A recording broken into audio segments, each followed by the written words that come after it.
Good day everyone, I am Rose Mandak and I'm here right now to you to present our presentation from chapter 16 to chapter 17.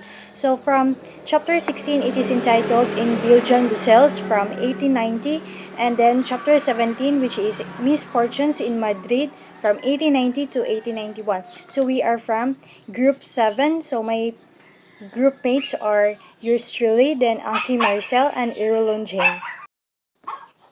So let's now proceed to our contents from chapter 16 in Belgian Brussels of 1890. So first is Life in Brussels, next articles published in La Solidaridad, third new orthography of Tagalog language, next Rizal criticizes Madrid Filipinos for gambling, the next is Bad News from Home, next Presentiment of Death, next is Preparation to Go Home, next is Decision to Go Madrid, the next is To My Muse from 1890, and then last is Romance with Petit Jacobi.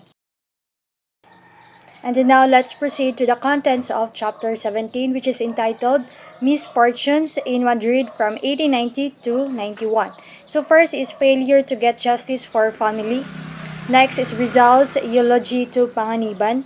Next is Aborted Duel with Antonio Lona. Next is Rizal Challenges Ritana to Duel.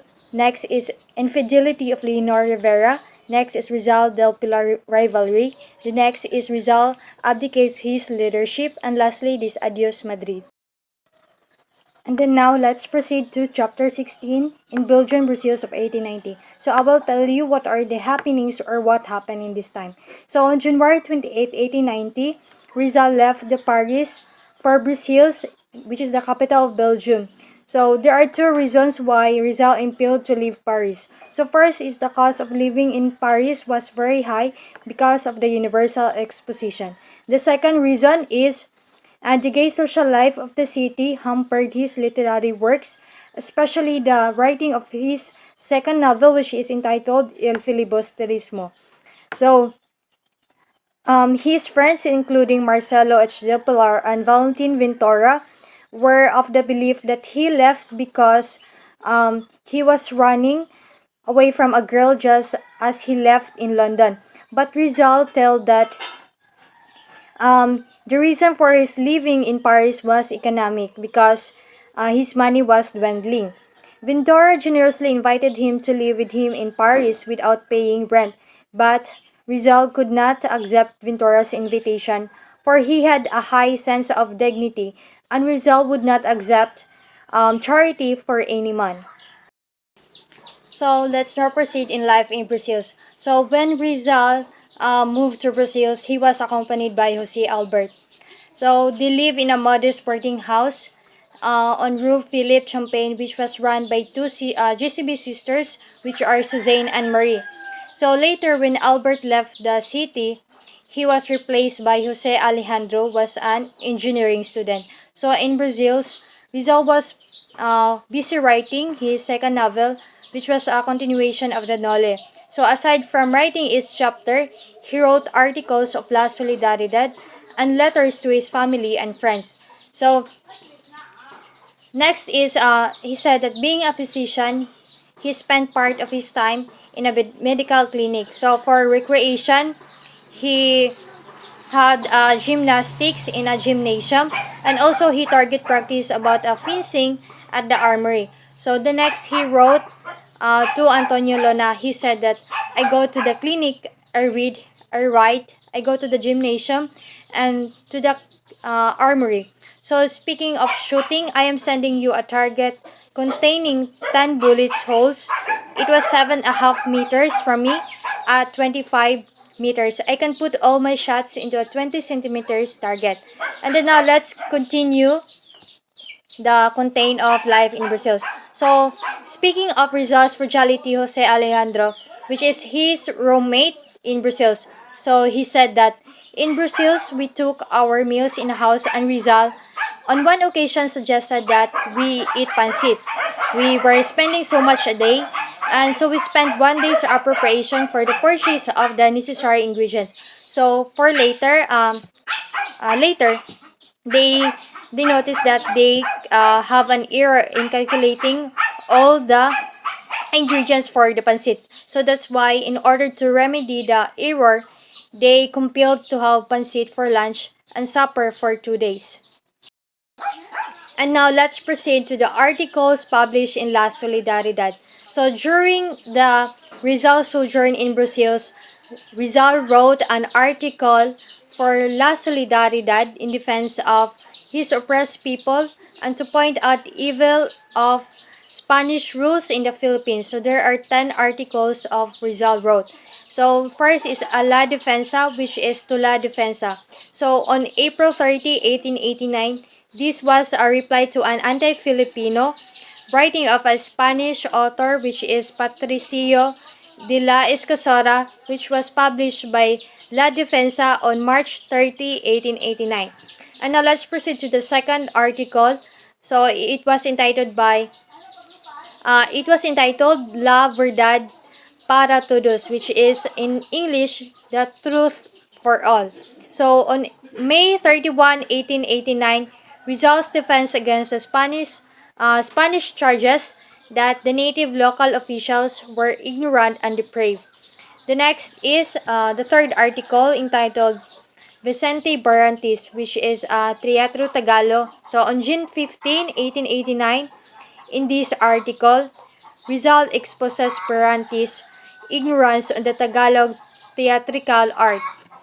Then the fourth article is Ona Profanation or a profanation. So on July 31, 1889, a bitter attack against the friars for denying Christian burial to Mariano Herbosa in Calamba because he was a brother-in-law of Rizal. So Herbosa was the husband of Lucia. So he was died of cholera on May 23, 1889. So the fifth article entitled Verdades Nuevas, which is the new truth. So on July 31, 1889, a reply to Vicente Beloc Sanchez, later published in La Patria, Madrid newspaper. So on July 4, 1889, which asserted that the granting of reforms in the Philippines would ruin the peaceful and maternal rule of the friars. Then the sixth article was entitled Crueldad, which is cruelty. So on August 15, 1889, a brilliant defense of Blumentritt from the scurrilous attacks of his enemies. So let's now proceed to the number 7, which is the seventh article entitled Differentias or Differences. So on September 15, 1889, a reply to a biased article entitled Old Truths, published in La Patria on August 14, 1889, which ridiculed those Filipinos who asked for reforms. Then the eighth article, which is entitled Inconsequencias or Inconsequences. So on November 30, 1889, a defense of Antonio Lona against the attack of Pablo Mer Diaz in a Barcelona newspaper, which is El Pueblo Soberano. Then now let's proceed to the ninth, Llanto y Risas or the Tears and Laughter. So on November 30, 1889, a denunciation of Spanish racial prejudice against the brown Filipinos.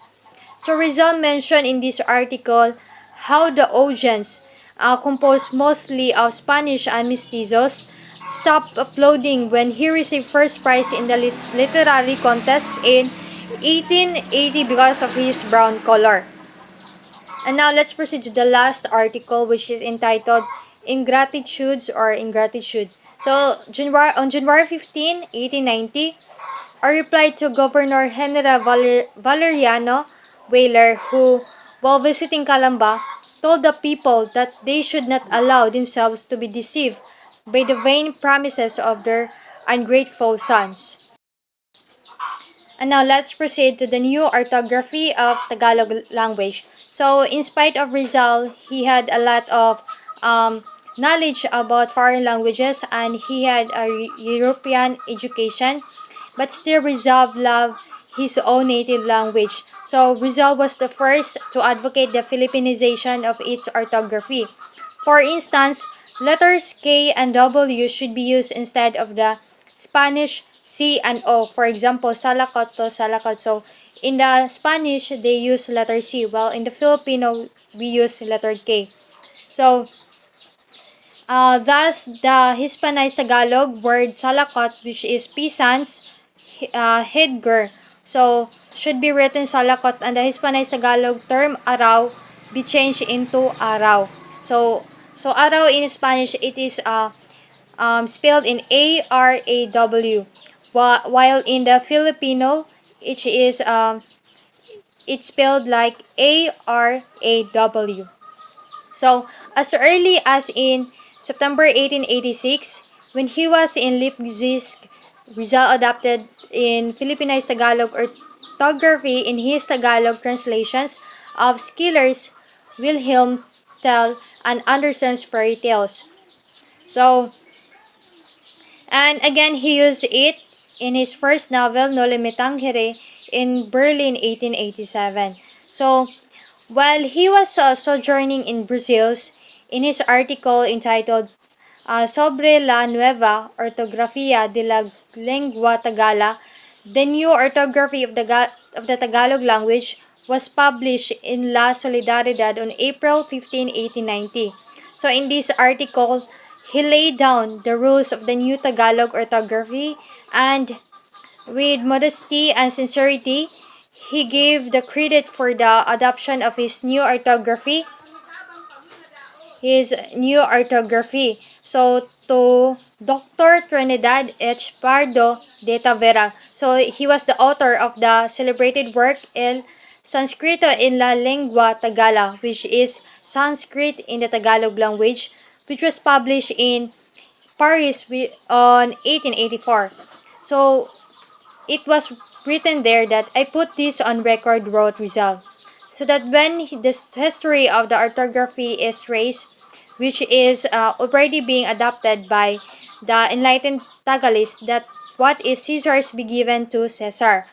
This innovation is due solely to Dr. Pardo de Tavera's studies on Tagalismo. He was one of its most zealous propagandists. And now let's proceed to the Rizal criticizes Madrid Filipinos for gambling. So in Brazil, Rizal received news from Juan Luna and Valentin Ventura that the Filipinos in Spain were destroying the good name of their nation by gambling too much. So that's why these two compatriots in Paris urged him to do something about him.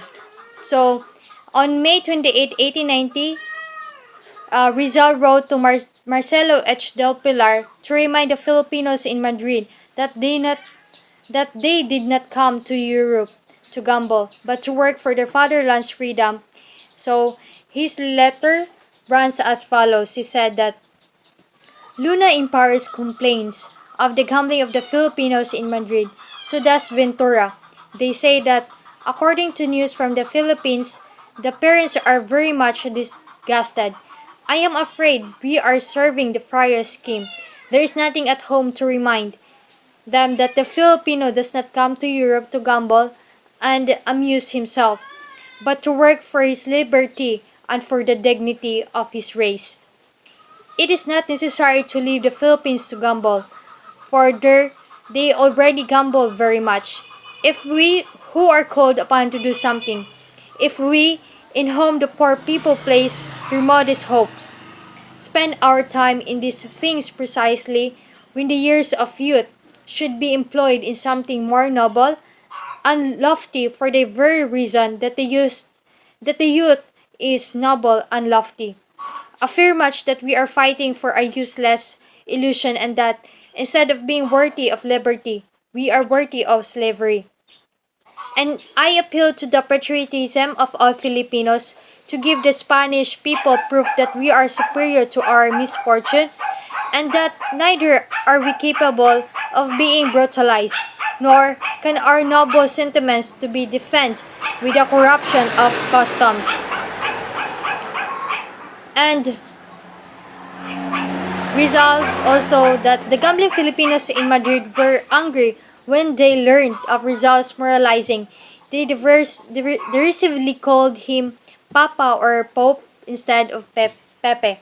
So that's why when Rizal know about this, in terms of gambling, he do something and he message. So those message was very informative, and he said that we are not capable of gambling, and we go to Europe for our to do work and earn money for our fatherland and to our children and to our youth to have a better future. And now let's proceed to the topic, which is entitled Bad News from Home. So letters from home which Rizal received in Brazil's worried him. The Calamba agrarian trouble was getting worse. The management of the Dominican hacienda continually raised the land rents until such time that Rizal's father refused to pay his rent. And also other the tenants inspired by Don Francisco Courage also refused to pay the unreasonable rents. So the Dominican order filed a suit in court to dispossess the Rizal family of their lands in Calamba. Meanwhile, the tenants, including the Rizal family, were persecuted. Pasiano and the brothers-in-law, Antonio Lopez, which is the husband of Narcisa, and Silvestre Ubaldo, which is the husband of Olympia, were deported to Mindoro. Another brother-in-law, Manuel T. Hidalgo, which is the husband of Saturnina, was banished for a second time to Bohol. And the sad news received Rizal, so he was depressed and his heart bleed to know the sorrowful plight of his parents, brother, and brothers-in-law. That's why from Brazil's Rizal White wrote to his sister Soledad on June 6, 1890. So the note was just like this.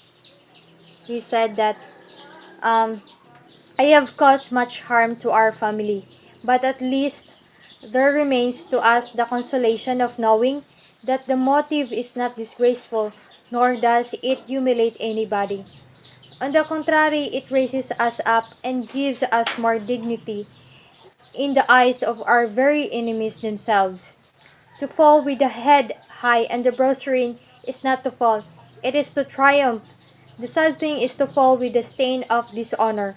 Moreover, I may be what my enemies desire me to be, yet never an accusation are they able to hurt against me which makes me blush or lower my forehead. And I hope that God will be merciful enough with me to prevent me from committing one of those faults which would involve my family. So that's the happenings in the bad news from home of what Rizal received. And now let's proceed to the presentiment of death. So in his moment of despair, Rizal had bad dreams during the night in Brazil when he was restless because he was always thinking of his unhappy family in Calamba. Because as we all know, as what I said earlier, that they have a bad news from their home, which is in the Calamba. Her family and friends, her brother-in-laws have trouble there in Calamba. So although he was not superstitious, he feared that he would not live long. But Rizal was not afraid to die, but he wanted to finish his second novel before he went to his grave. And this morbid presentiment of early death was divulged by him to Marcelo H. del Pilar in a letter from Brazil dated June 11, 1890. So in this letter, he stated there a lot of information, so what he done or what he do for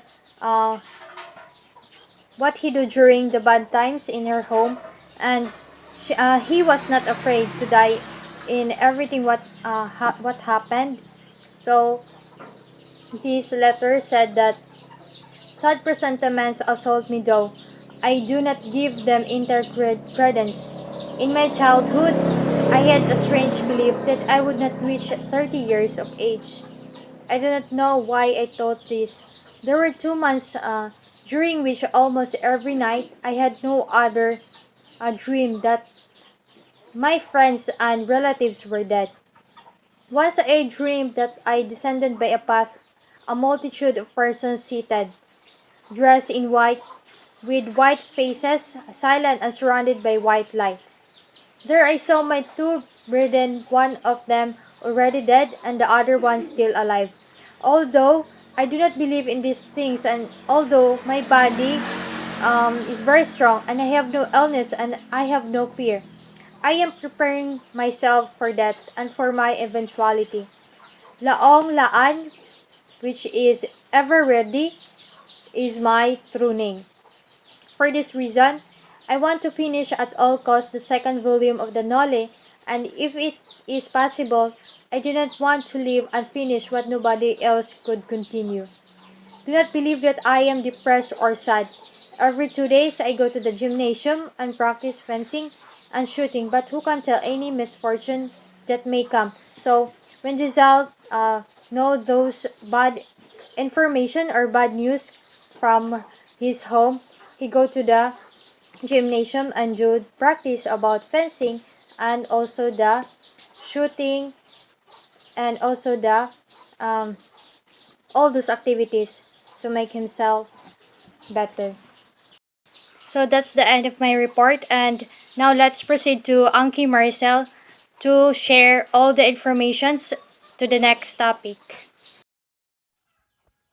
Good day, everyone, especially to our Professor Bern Keranti Escorial. So, I am Marisol Anki, and today I will be going to report about the preparation to go home. So, in the face of suffering which afflicted his family, Rizal decided to go home. He can stay in Brazil writing a book while his parents, relatives, and friends in distant Philippines were in despair or persecuted. Hearing that Graciano Lopez Jaina was planning to go to Cuba, he wrote to Ponce on July 8, 1890, opposing Graciano's plan of action. He said that Graciano should not go to Cuba to die of yellow fever. Instead, he ought to go to Philippines to allow himself to be killed in defense of his ideals. So, adding, adding Rizal said, "We have only once to die.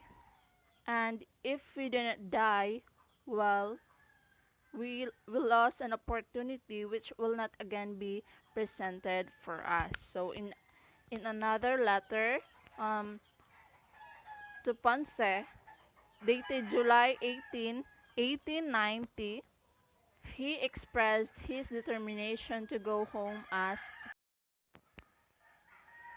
so after the preparation to go home, next is the decision to go to Madrid. So Rizal did not warn his friends. No threat of danger could change his mind. Something, however, happened that suddenly made him change his mind.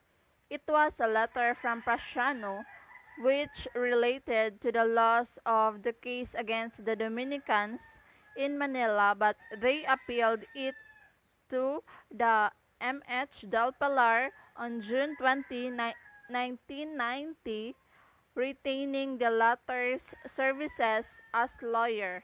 He was going to Madrid in order to supervise the handling of the case. So at that time, um, in another in another letter to Ponce Lopez, written as Brazils in July 29, 1890, Rizal announced that he was leaving Brazils at the beginning of the following month and would arrive to Madrid about the 3rd or 4th of.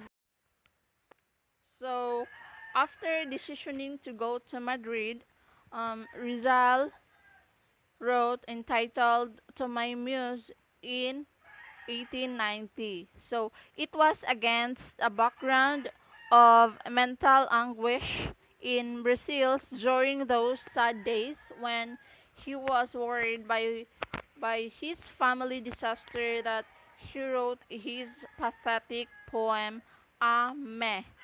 This poem lacks of exquisitely of to the flowers of Heidelberg and is less polished than to the Filipino youth, but it is passionate in feeling. So this to my muse, this it was against the background of emotional agony in Brazil during those days. So it speaks of the loss of inspiration.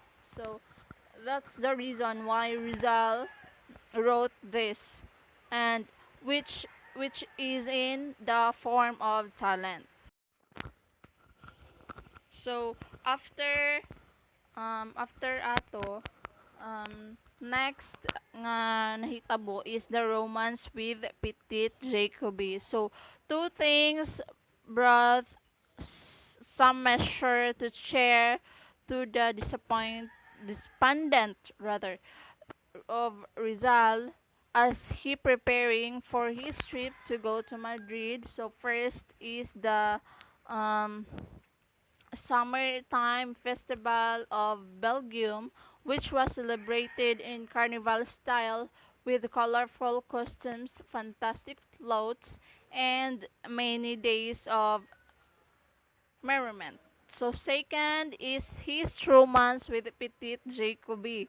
So it the pretty it is Jacobi is a prettiness of his landladies. So Rizal was so charming and dignified a gentleman that Petit Suzanne was attracted to him. So he was lonely in a stranger country, and Leonor Rivera was so far away. Naturally, being a normal young man, he found certain bliss in the company of a pretty Belgian girl. He might have flirted with Petite Suzanne, but he could not stop low to decep- deceptive amorous relationship. So, like other women, Segunda Katigbak,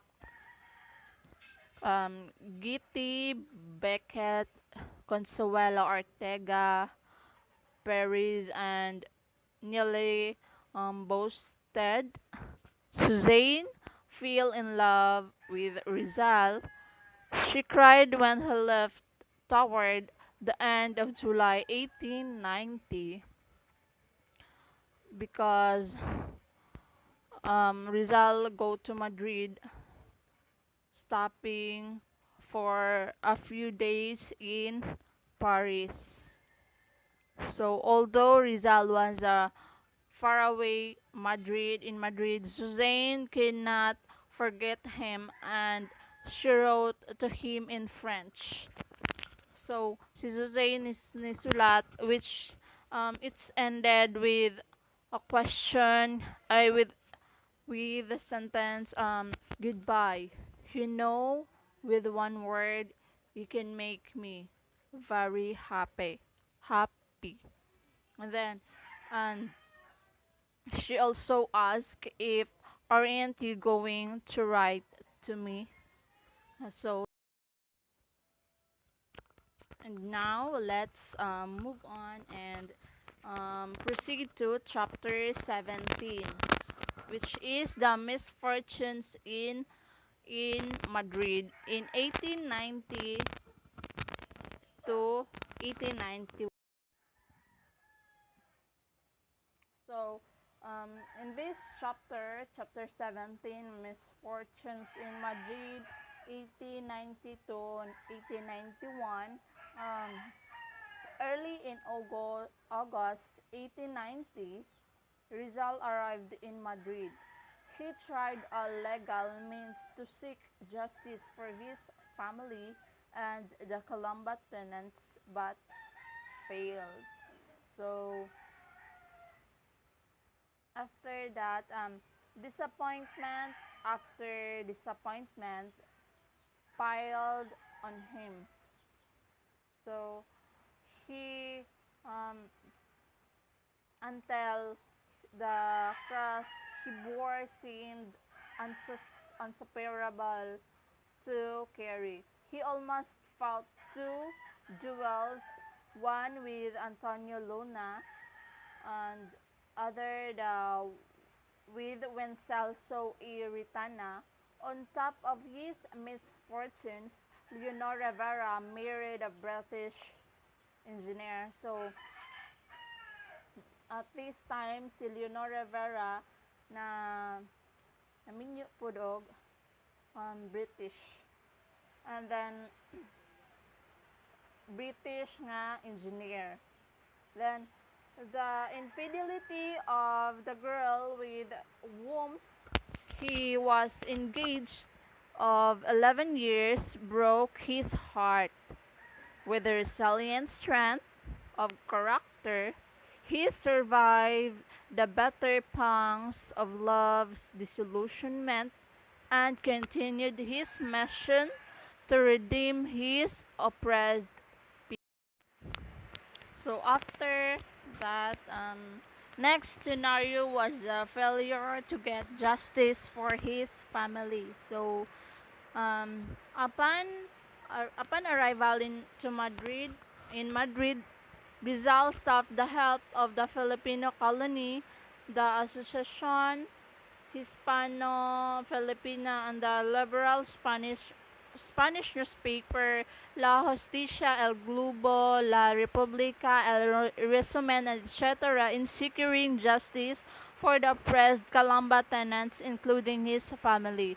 Together with M.H. Del Pilar, who acted as his lawyer, and Dr. Dominador Gomez, secretary of the Asociación Hispano-Filipina, he called on the Minister of Colonies, Senor Fabe, in order to protest the injustices committed by Governor General Valeriano Weyler and the Dominicans against the Calambat Fox. So by that, after that nga mga panghitabo, still nothing came out from the overview. So with Minister Fabe. So as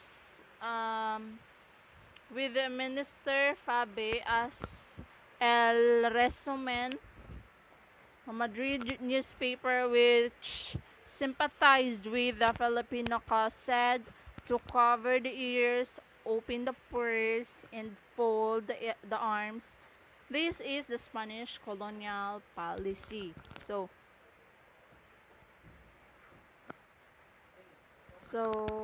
more terrible news reached Rizal in Madrid as he was waging a futile fight for justice. From his brother-in-law Silvestre Obaldo, he received a copy of ejectment order.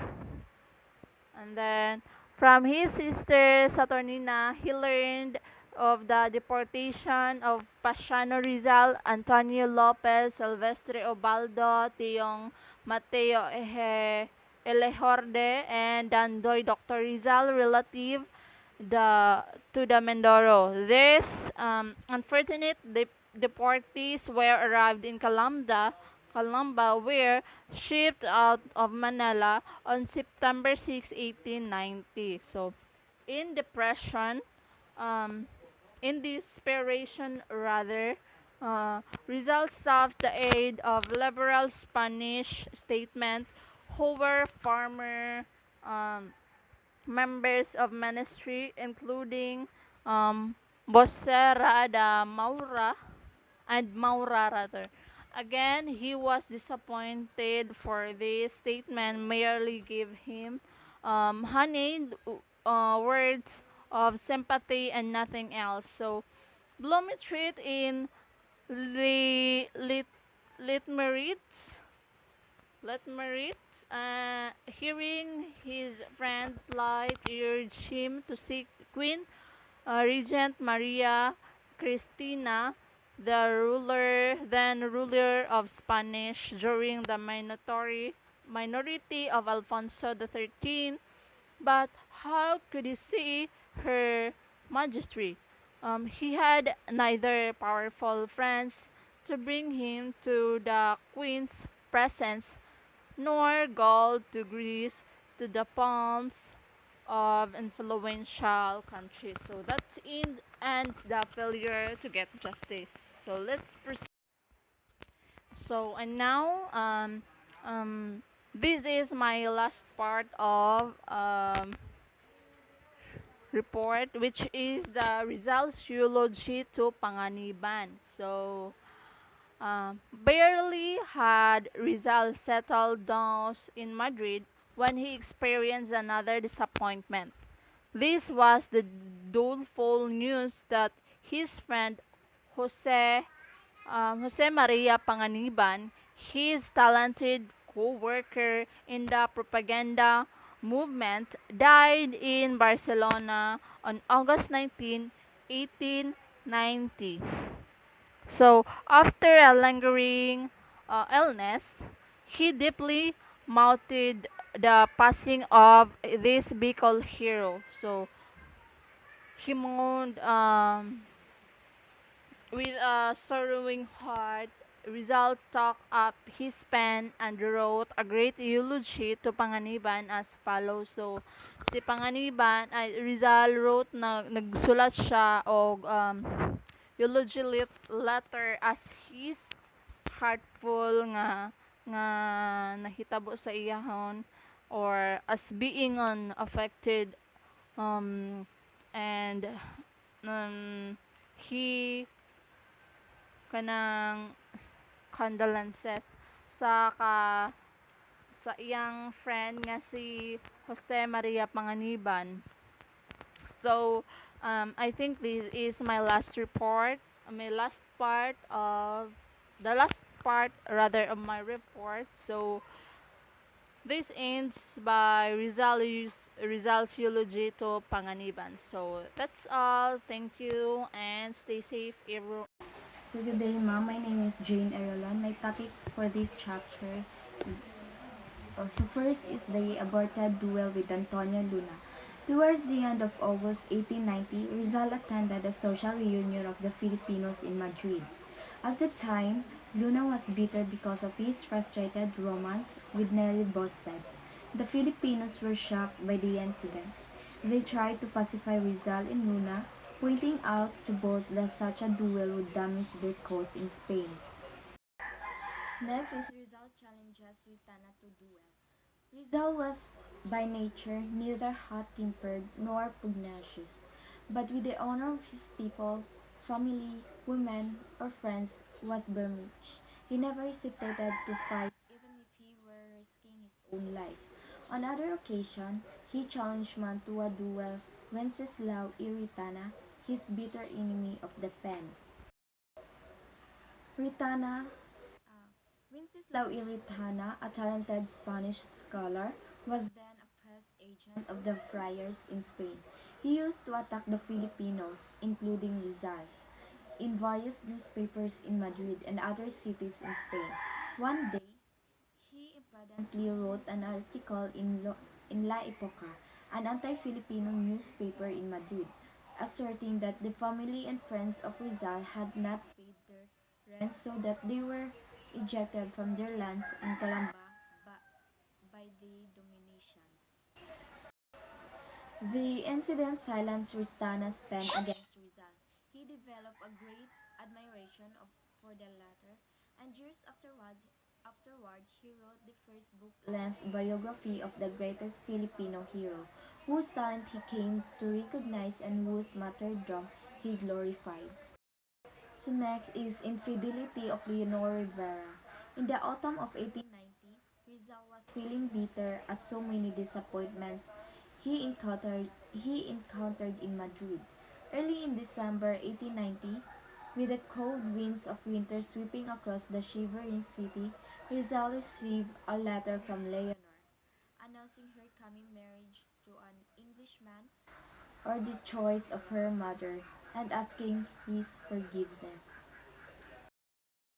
Next is Rizal del Pilar rivalry. Toward the closing days of 1890, there arose an unfortunate rivalry between Rizal and M.H. del Pilar for supremacy. Rizal, the most talented Filipino of his time, was until then the undisputed leader of the Filipinos in Europe. On the other hand, Del Pilar, the fearless lawyer journalist, was gaining prestige in Madrid for his vigorous editorials in La Solidaridad, which he came to own. He had purchased this fortnightly periodical from Pablo Rianzaris, its first proprietor, and had replaced Graciano Lopez Jaina as its editor.